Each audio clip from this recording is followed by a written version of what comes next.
Good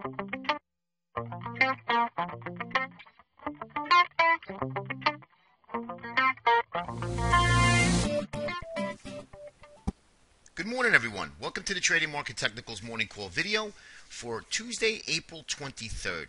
We did get follow through from Friday. Markets were in the green across the board. Gold was up 5, Dow up 19, S&P up 7, Nasdaq up 27, dollar down about 8 cents.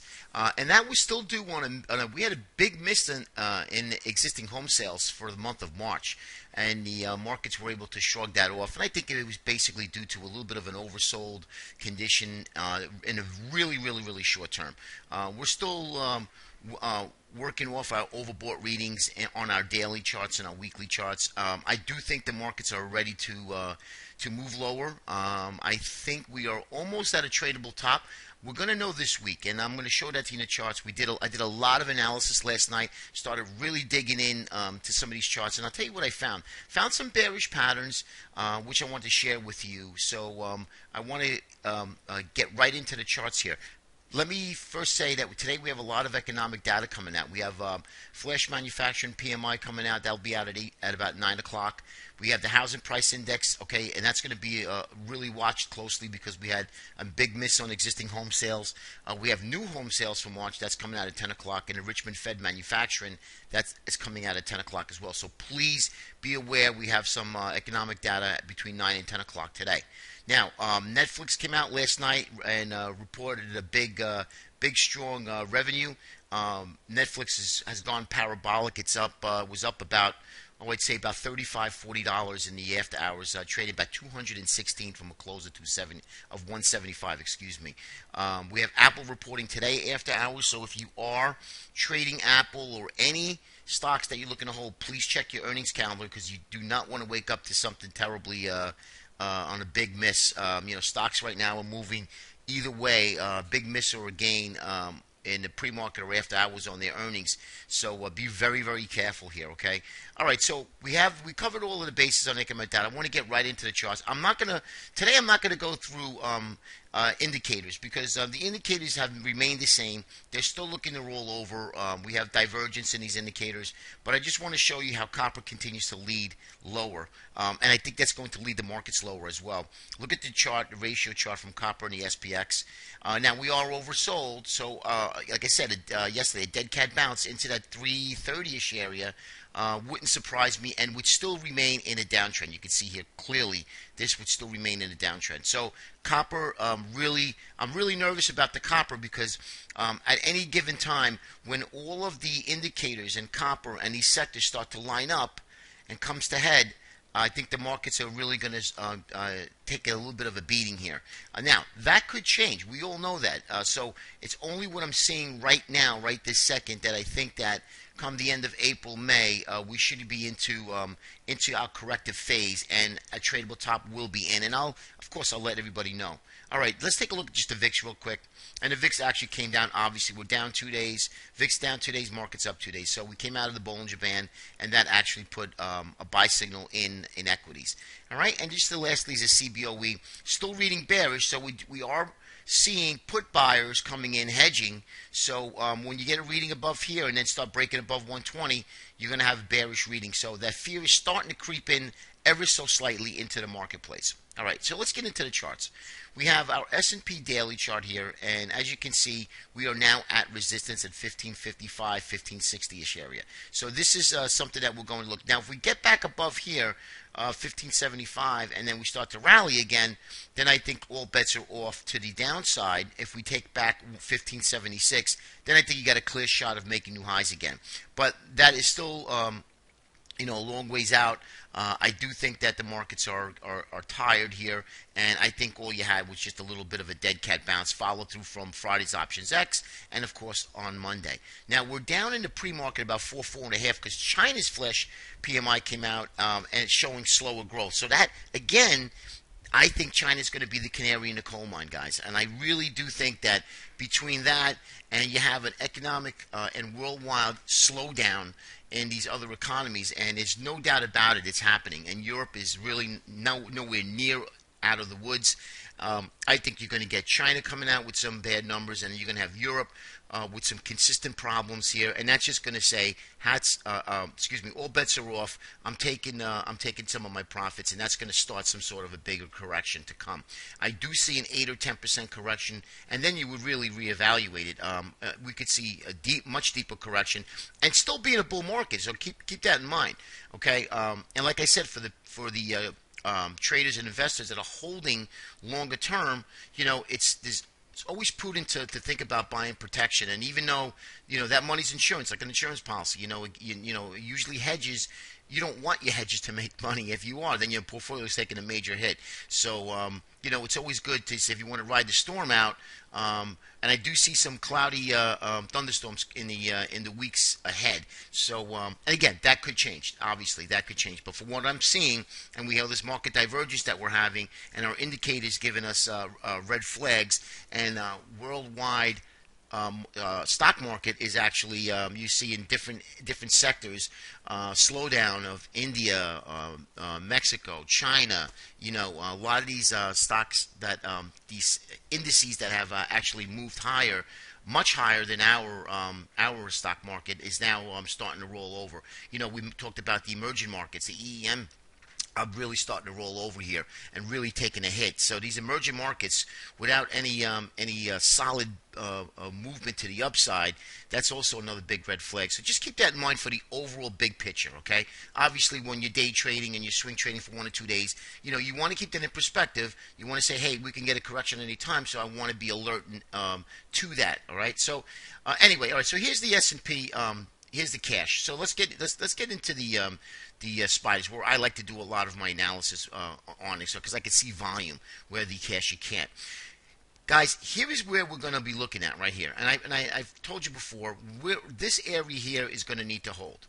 This is the line in the sand, 153.75-ish. Actually, this is the low. I think it's 153.75. There we go.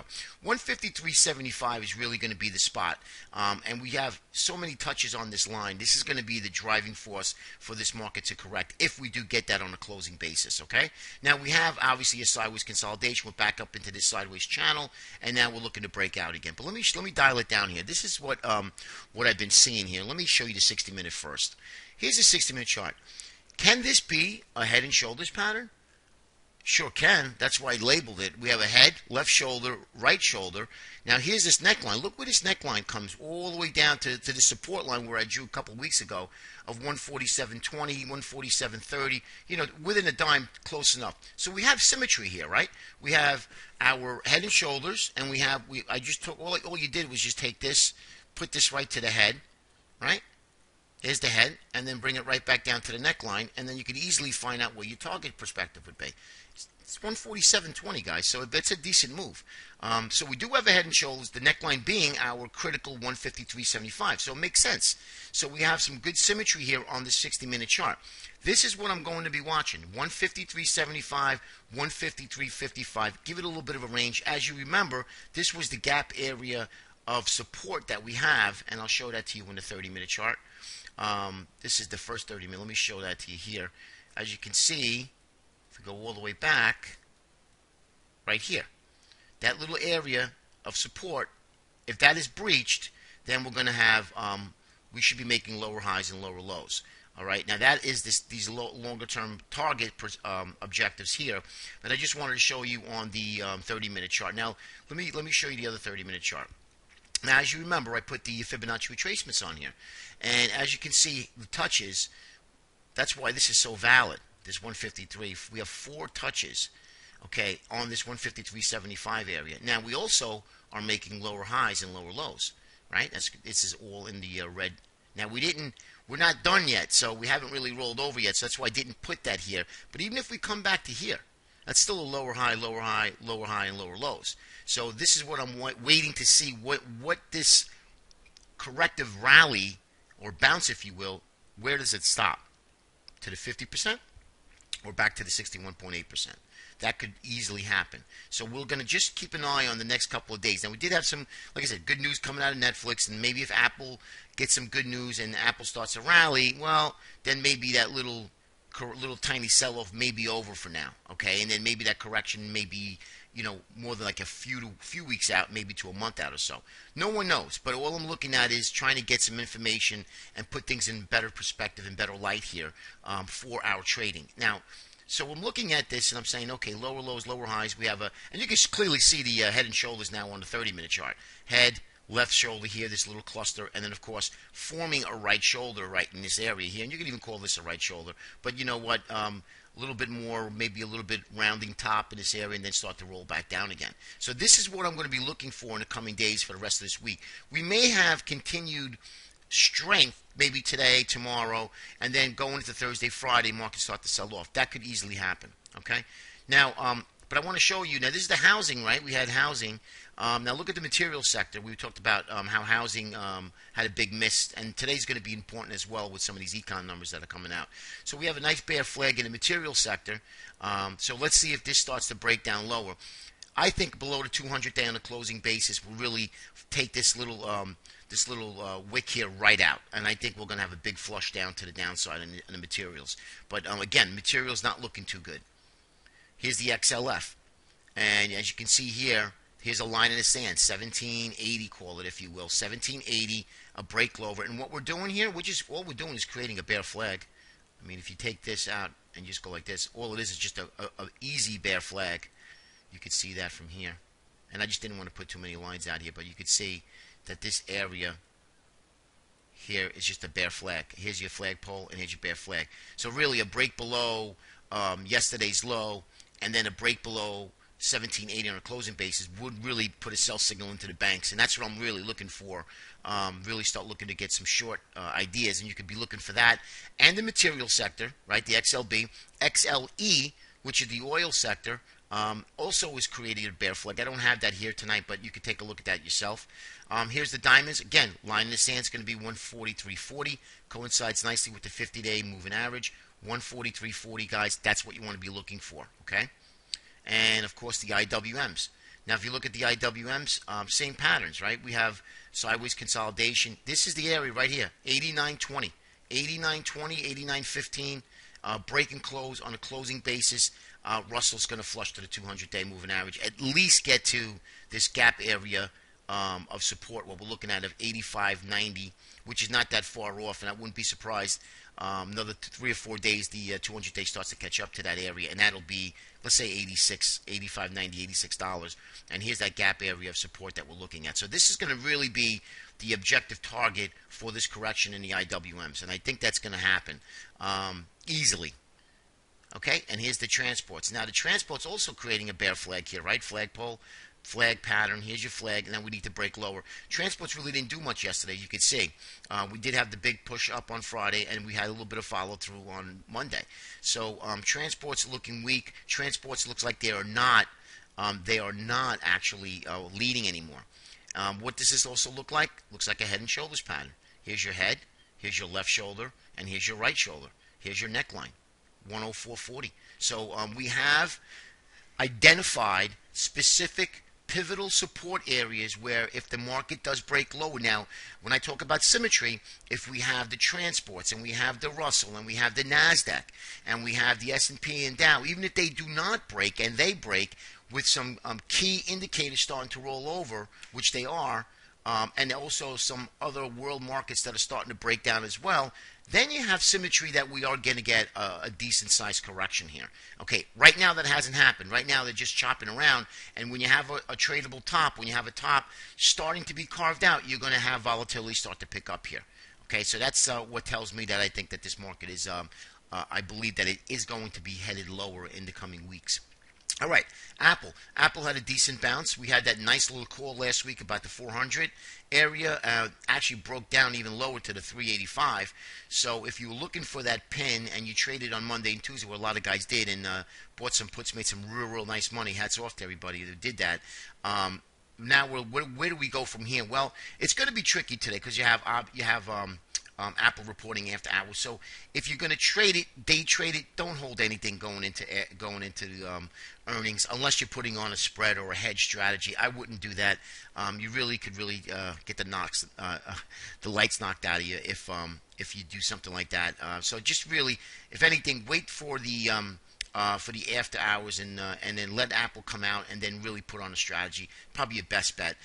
And lastly is the SMH. Okay, we had a nice little move. We do have a move here, but we're still making lower highs and lower lows. We are there now. Let's see if this thing could have a little bit more legs, maybe break out here and sort of back test this trend line area here, which would be somewhere up in here. So even if we still get a breakout, we're still outside of this long-term uptrend channel. So this really needs a lot more work to do. Lastly is going to be the Qs, guys. Nice 2-day bounce. But again, Apple, whatever Apple does, the Qs are going to follow. So I wouldn't read too much into it.